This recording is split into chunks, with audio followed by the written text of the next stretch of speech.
So, how I came to Moscow. There was a company, there was a restaurant called Sinatra's.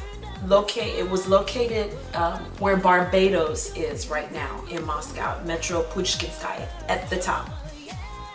They found me online and said that they needed a R&B, black, gorgeous, fabulous singer for their restaurant, and they would get me taxi, security, they would get me an apartment and pay for my rent, blah blah blah blah blah, to be a resident there.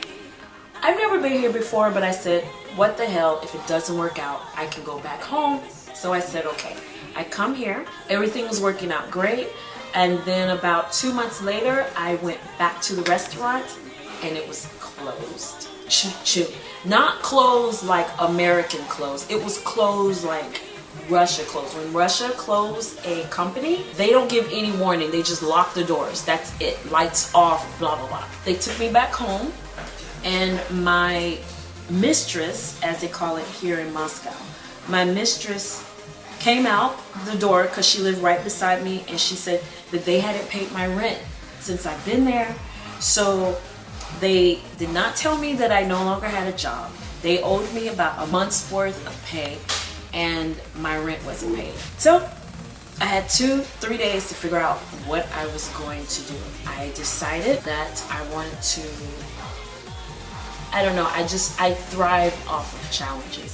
So I decided, I can always go back home, so I might as well stay in Moscow and see what I am made of. To make a long story short, started making copies of my performances, start sending them out to different places, start getting jobs, and here I am 2 years later, holding it down like a boss. Like a boss. I didn't come to Moscow voluntarily, but when things got rough, I stayed here voluntarily just to see what I can do. Tips about Moscow. If you're black, bring a lot of black people makeup and hair products. Lots of makeup and hair products. Do not come to Moscow if you're a black person without boxes and boxes of makeup and hair products.